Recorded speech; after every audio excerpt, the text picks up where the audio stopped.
Next topic is feedback amplifier. Feedback amplifier या हिंदी में कहें पुनर्निवेशी एम्पलीफायर या प्रवर्धक, पुनर्निवेशी प्रवर्धक। ओके, तो एक प्रवर्धक या एम्पलीफायर क्या होता है? एक एम्पलीफायर जो होता है वो क्या करता है किसी सिग्नल को, स्मॉल सिग्नल को लार्ज सिग्नल में एम्पलीफाई करता है, और ऐसा करने के लिए वो क्या करता है, डीसी पावर को एब्जॉर्ब करता है। तो एक एम्पलीफायर, ये मैं आपको कई बार बता चुका हूँ कि एक एम्पलीफायर क्या करता है, एक सिग्नल है, स्मॉल सिग्नल जो कि मिली वोल्ट का है, इसको वोल्ट की रेंज में कन्वर्ट करता है। अगर ये स्मॉल सिग्नल एम्पलीफायर है तो लार्ज सिग्नल एम्पलीफायर होगा तो ये करंट को लार्ज करंट में एम्पलीफाई करेगा, और यूँ कह सकते हैं कि ये पावर को एम्पलीफायर करता है अगर पावर एम्पलीफायर है तो एक एम्पलीफायर की डेफिनेशन आपको सिर्फ इतना ही समझना चाहिए कि एक एम्पलीफायर इनपुट सिग्नल को, इनपुट एसी सिग्नल को जो बाइसिंग के लिए लगाई गई डीसी वोल्टेज है उसको एब्जॉर्ब करके और उसको सिग्नल के अनुसार कन्वर्ट करता है और सिग्नल को एम्पलीफाई करता है, प्रवर्धित करता है। ये कहलाता है आपका स्मॉल सिग्नल, या सिंपली कहें तो एम्पलीफायर। अब ये तो हो गया एम्पलीफायर, जिसको कि हमने यहाँ इस डायग्राम में लिखा है बेसिक एम्पलीफायर। तो जो आपका बेसिक एम्पलीफायर है वो ये काम करता है कि इनपुट पर आने वाले सिग्नल वी को आउटपुट देगा आपको वी ओ। तो वी आई कोई वोल्टेज होगा मिली वोल्ट की रेंज का, और वी ओ कोई वोल्ट की रेंज का सिग्नल होगा। ठीक है। अब जब ये एम्पलीफाई होता है तो ये कितना एम्पलीफाई होगा, तो वो कहलाता है वोल्टेज गेन, ए वी। तो वोल्टेज गेन क्या है? Voltage gain A V, voltage gain A V equal to output voltage upon input voltage. ये है वोल्टेज गेन की डेफिनेशन। तो output voltage upon input voltage ये क्या कहलाता है? Voltage gain. तो इसलिए हम यहाँ से लिख सकते हैं कि जो वी ओ होगा वो हो जाएगा ए वी इंटू वी आई। ये चीज़ क्लियर है? क्योंकि वी ओ ऊपर है और ये से मल्टीप्लाई होके तो आपको V O equal to A V I मिलेगा।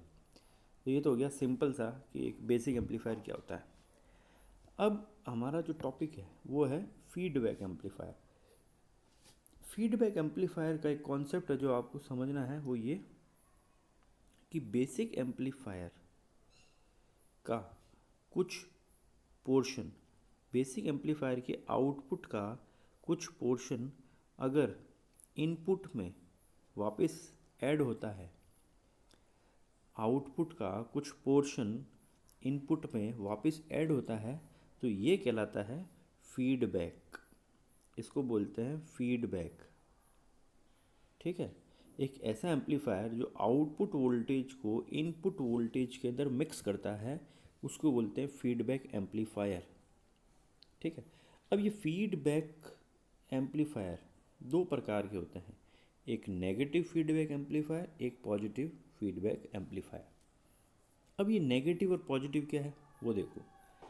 अगर आपका आउटपुट सिग्नल इनपुट सिग्नल के साथ में 180 डिग्री फेज शिफ्ट के साथ में ऐड होता है, ठीक है, 180 डिग्री फेज शिफ्ट के साथ में ऐड होता है, तो ये आपका कहलाएगा नेगेटिव फीडबैक एम्पलीफायर।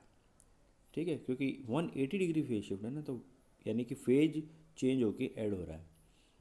अगर ये 180 डिग्री फेज शिफ्ट के साथ में ऐड होता है तो ये कहलाएगा आपका नेगेटिव फीडबैक एम्पलीफायर।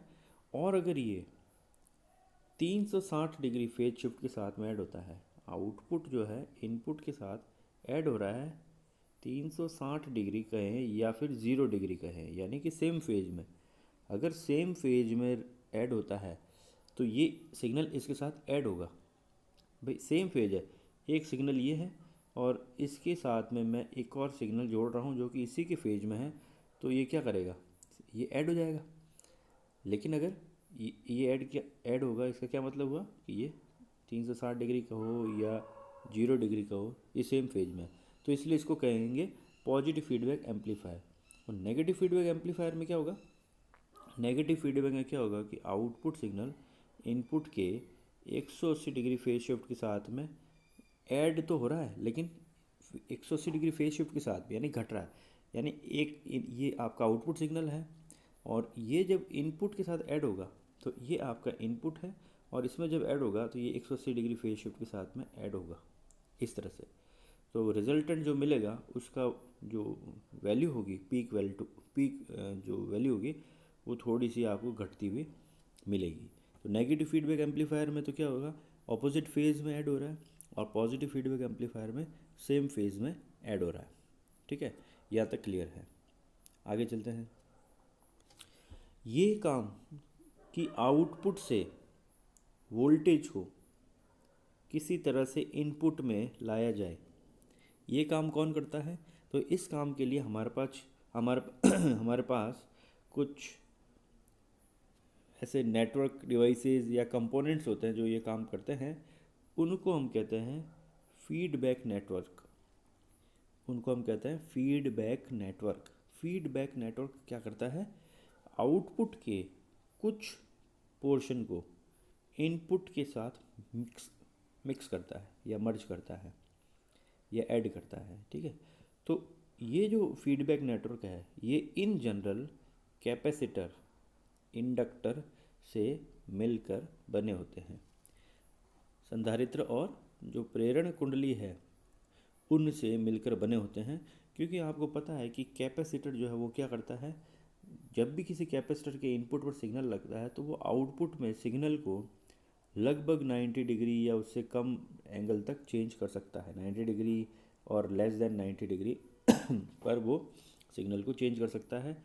इसी प्रकार जब एल की बात करते हैं, कैपेसिटर तो ये आपकी दो प्लेट पैरेलल होती है, और आपकी एल जो है इंडक्टर कॉइल, आपकी इंडक्टर कॉइल भी क्या करती है, सिग्नल के अंदर फेज 90 डिग्री या उससे कम जो है वो ऐड करती है। तो ओवरऑल सी और एल कंपोनेंट ऐसे होते हैं जो कि फेज को क्या करते हैं, ऐड करते हैं। तो यहाँ जो भी सिग्नल आउटपुट में आपको मिलेगा इस जगह, उसका ये यहाँ एंटर कराने के बाद जब हम यहाँ पहुँचाएंगे तो ये उसको क्या करता है, फेज चेंज कर लेता है। और फेज चेंज होने के बाद में जब वो ऐड होता है तो या तो वो पॉजिटिव वे में ऐड होगा यानी सेम फेज में, और या फिर वो अपोजिट फेज में ऐड होगा यानी कि जिसको हम कहते हैं नेगेटिव फीडबैक एम्पलीफायर। ठीक है, तो ये दो चीज़ें हैं, तो ये आपको क्लियर होगी। तो आपके पास एक बेसिक एम्पलीफायर है जिसकी वोल्टेज गेन AV है, और जो फीडबैक हम कराते हैं उसका कितना पोर्शन इनपुट में जा रहा है उसको हम एक फैक्टर बीटा से लिखते हैं, बीटा।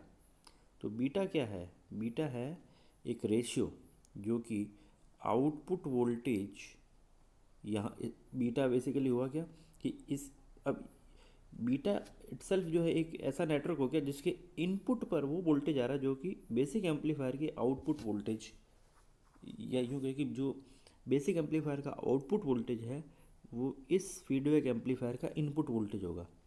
तो इसका इनपुट वोल्टेज हो गया VO और इसका आउटपुट वोल्टेज हो गया VF। तो VF कितना होगा, तो VF हो जाएगा बीटा टाइम्स VO, है ना, बीटा टाइम्स VO। अब बीटा की वैल्यू डिपेंड करती है कि आपने कंपोनेंट कौन सा जोड़ रखा है और कितना फेज शिफ्ट वो करता है। तो इसलिए VF की वैल्यू बीटा VO के बराबर होती है, और AV की वैल्यू जो होती है वो होती है VO अपॉन VI। ठीक है, या यूँ कहें कि जो VO है वो क्या है, AV इंटू VI। तो ये चीज़ें आपको क्लियर होगी। तो ये तो था आपका फीडबैक एम्पलीफायर का एक ब्लॉक डायग्राम। ओके, अब एक जो बेसिक एम्पलीफायर होता है वो है एक सिंपल सा एम्पलीफायर जिसको हम कहते हैं कॉमन एमिटर एम्पलीफायर। ये जो इमेज आपको दिख रही है कॉमन एमिटर एम्पलीफायर का जो सर्किट डायग्राम, ये आपको याद रखना है हमेशा, क्योंकि कंपटीशन एग्ज़ाम में ये सर्किट हमेशा सबसे ज़्यादा इंपॉर्टेंट सर्किट में एक है। तो इसमें एक चीज़ हमेशा याद रखनी चाहिए आपको, वो ये कि जब भी कॉमन एमिटर एम्पलीफायर का सर्किट यूज़ आता है तो जो बायसिंग सर्किट होता है वो कहलाता है potential divider biasing circuit. Potential divider biasing circuit. Potential divider biasing circuit इसलिए सबसे अच्छा होता है क्योंकि ये जो मैंने आपको पिछली क्लास में बताया था कि ये एक लोड लाइन होती है जिसके ऊपर एक क्यू पॉइंट होता है। अगर पोटेंशियल डिवाइडर बायसिंग सर्किट आप ले रहे हैं तो ये जो क्यू पॉइंट है ये अपनी जगह से बहुत कम शिफ्ट होता है। शिफ्ट होने का कारण क्या हो सकता है? अगर टेम्परेचर बढ़ गया है, किसी कारण से टेम्परेचर बढ़ गया है डिवाइस का, तो क्यू पॉइंट हो सकता है कि ऊपर चला जाए या नीचे शिफ्ट हो जाए। तो इस क्यू पॉइंट को टेम्परेचर से फ्री कर देता है पोटेंशियल डिवाइडर बायसिंग सर्किट। इसलिए potential divider biasing circuit important है। तो इस सर्किट में जो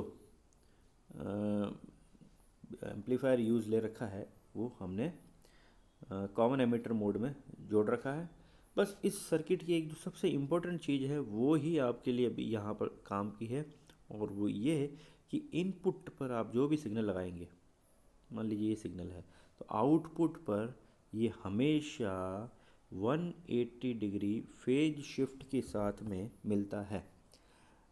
क्या मतलब हुआ कि अगर इनपुट में पॉजिटिव पीक आ रही है तो आउटपुट में एम्प्लीफाइड नेगेटिव पीक फर्स्ट और पॉजिटिव पीक बाद में आएगी। ये इसका जो बेसिक जो एक डिफरेंस है वो ये है कि इनपुट पर अगर पॉजिटिव पीक आ रही है तो आउटपुट पर नेगेटिव पीक आएगी, क्योंकि 180 डिग्री फेज शिफ्ट आपको मिलेगा और वो एम्प्लीफाइड होके मिलेगी क्योंकि ट्रांजिस्टर एम्पलीफायर सर्किट के इनपुट पर आपने लगाया है स्मॉल सिग्नल, तो आउटपुट में आपको मिलेगा लार्ज सिग्नल। यहाँ तक क्लियर है? अब आगे चलते हैं अपन। तो फीडबैक एम्पलीफायर के बारे में आपको बेसिक आइडिया लग गया है। अब अपन चलते हैं इसकी थोड़ी एम्पलीफायर एनालिसिस कर लेते हैं। तो जैसे कि इस सर्किट के अंदर आपको दिख रहा है कि ये है आपका बेसिक एम्पलीफायर, ये है आपका फीडबैक एम्पलीफायर, ये है लोड पर ये जो आपको आउटपुट मिल रहा है वो वीओ, और इस पॉइंट पर यहाँ और यहाँ जो इनपुट है वो है आपका वीआई। अब आउटपुट का कुछ पोर्शन जब यहाँ आएगा तो उसको हम वीओ ही लिखेंगे क्योंकि आउटपुट यहाँ आ रहा है। अब उसका कितना पोर्शन यहाँ गया तो वो बीटा टाइम्स गया, तो बीटा टाइम्स वीओ गया, तो यहाँ जो सिग्नल मिलेगा यानी कि ये वाला जो सिग्नल है यहाँ इस पॉइंट से इस पॉइंट के बीच में वो आपका कहलाएगा वी एफ। यहाँ वी एफ मिला। अब ये वी एफ जो है इसके साथ में यहाँ पर ऐड होगा। ओके, तो वी आई और वी एफ का जो मिक्सिंग होगी वो इस पॉइंट पर अगर हम देखें तो वो हमारा कहलाएगा वी एस। तो वी एस क्या हो गया? ठीक है, तो आपका जो वी एस है वो देख लेते हैं। तो वी एस क्या हो गया? V S equal to V I minus V F. V S equal to V I minus V F कहते हैं दोनों का अंतर। या फिर हम लिख सकते हैं कि जो आपका वी आई है वो क्या है? V S plus V F. तो वी आई जो है वो है V S plus V F. This is equation number 1, V I equal to V S plus V F. अब आपको करना क्या है? वी एस की वैल्यू क्या है वो पुट करो, वी एफ क्या है वो पुट करो, और एक जो इम्पोर्टेंट चीज़ है वो मैंने ऊपर आपको यहाँ अभी तक बताई नहीं है, और वो ये है कि एक तो ये एम्पलीफायर जो है इसकी वोल्टेज गेन है ए वी, है ना, लेकिन ये जो एक बॉक्स डैश डैश करके बना रखा है ये बॉक्स क्या शो करता है? ये शो करता है कि ये ओवरऑल फीडबैक एम्पलीफायर है। इस बॉक्स के अंदर जो कुछ भी है, ठीक है, चाहे वो बेसिक एम्पलीफायर है या फीडबैक नेटवर्क है, इन सब को मिलाकर जो कहा जाता है वो कहा जाता है फीडबैक एम्पलीफायर। शॉर्ट में लिखते हैं एफ बी, फीडबैक एम्पलीफायर। तो इस फीडबैक एम्पलीफायर का इनपुट क्या होगा? ये एक सिग्नल है जिसको कि हमने वी एस से लिखा है, ये इसका इनपुट हो गया। तो यहाँ पर हमने इनपुट दिया, इनपुट यहाँ आया, और यहाँ पर आपको आउटपुट मिलेगा और वो होगा आपका वी ओ। तो इस फीडबैक एम्पलीफायर की भी कोई वोल्टेज गेन होगी, उस फीडबैक एम्पलीफायर की वोल्टेज गेन को हम लिखते हैं ए वी एफ। ठीक है, थोड़ा छोटा करके बता देता हूँ। तो आपका जो फीडबैक एम्पलीफायर है उसकी वोल्टेज गेन है AVF इक्वल टू क्या हो जाएगा, output voltage upon input voltage क्या है VS। तो AVF equal to VO divide by VS। ठीक है, तो ये है इक्वेशन आपकी AVF की। AVF जो है voltage gain at feedback amplifier, voltage gain of the feedback amplifier हो जाएगा AVF VO अपन VS, और यार आपका उसकी वोल्टेज गेन AV हो जाएगी output voltage VO upon input voltage VI। Okay, तो ये दो चीज़ आपको क्लियर है।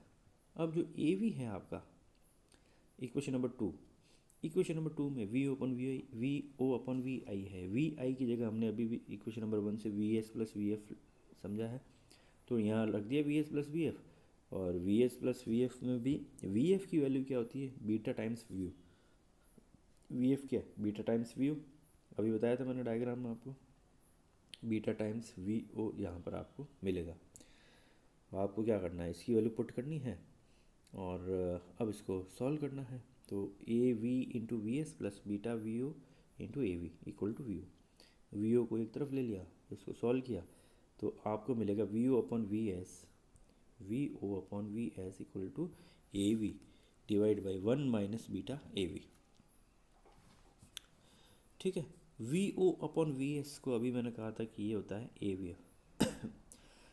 तो फॉर्मूला क्या बना, AVF equal to AV divide by 1 minus beta AV। ये फार्मूला आपको याद करना है, ये बहुत इंपॉर्टेंट फार्मूला है।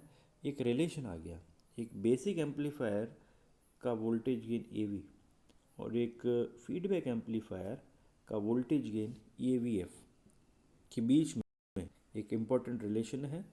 इस रिलेशन में एक चीज़ और आ रही है, वो है beta with negative sign. Okay, तो अब यहाँ पर दो पॉसिबिलिटी है। ये जो आपकी इक्वेशन आ रही है AVF equal to AV divide by 1 minus beta AV, यहाँ दो पॉसिबिलिटी है। इफ़ अगर आपका जो सिग्नल है आउटपुट सिग्नल वो इनपुट सिग्नल के साथ में 180 डिग्री फेज शिफ्ट के साथ में ऐड होता है, तो इसको हम कहते हैं नेगेटिव फीडबैक। तो इस केस में जो आपका बीटा है वो रहेगा पॉजिटिव। इस केस में आपका बीटा क्या रहेगा, पॉजिटिव।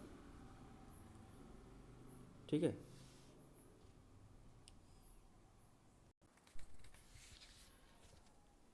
तो यहाँ पर जो मैंने अभी बताया आपको कि जो आपका बीटा है, बीटा इसकी दो पॉसिबिलिटी है।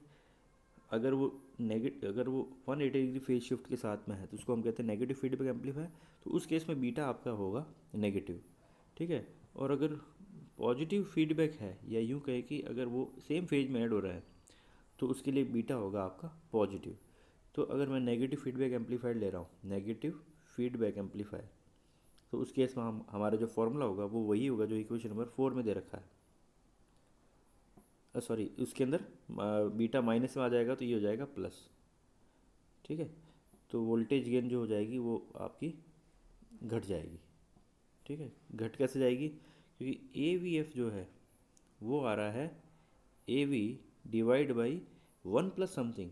तो जब भी कुछ होगा इसके अंदर एक से ज़्यादा होगा, एक से ज़्यादा अगर डिवाइड में आ रहा है तो ये ओवरऑल जो क्वांटिटी होगी वो क्या होगी, घटेगी। तो इसका मतलब क्या हुआ कि जो आपका AVF होगा इस केस में, कौन से केस में, नेगेटिव फीडबैक एम्पलीफायर के केस में AVF जो होगा वो लेस होगा AV से। और अगर पॉजिटिव फीडबैक एम्पलीफायर की बात करें तो उसमें AVF जो होगा, क्योंकि उसमें बीटा क्या है, पॉजिटिव, बीटा आपका पॉजिटिव है, तो ये फार्मूला आपका वैलिड है इक्वेशन नंबर 4 का फॉर पॉजिटिव फीडबैक एम्पलीफायर के लिए। अगर पॉजिटिव फीडबैक एम्पलीफायर के लिए फार्मूला वैलिड है तो नीचे वाली टर्म आएगी एक से कम, तो AVF जो हो जाएगा वो ज़्यादा हो जाएगा AV से। तो पॉजिटिव फीडबैक एम्पलीफायर की वोल्टेज गेन एक से AV से ज़्यादा होगी, नेगेटिव फीडबैक एम्पलीफायर की वोल्टेज गेन AV से कम होगी। ये चीज़ आपको याद रखनी है। ठीक है, तो ये जो है पॉजिटिव नेगेटिव फीडबैक एम्पलीफायर का बेसिक डिफरेंस है विथ ब्लॉक डायग्राम, ये हमने समझा है। अब ये फीडबैक एम्पलीफायर या फीडबैक जो हम करते हैं इसका वास्तव में क्या उपयोगिता है, इसको हम अगली क्लास में पढ़ेंगे कि फीडबैक करने से क्या फ़ायदे होते हैं, कहाँ फ़ायदे होते हैं और कहाँ पर हमें इसके लॉसेस मिलते हैं, तो वो हम अगली क्लास में देखेंगे।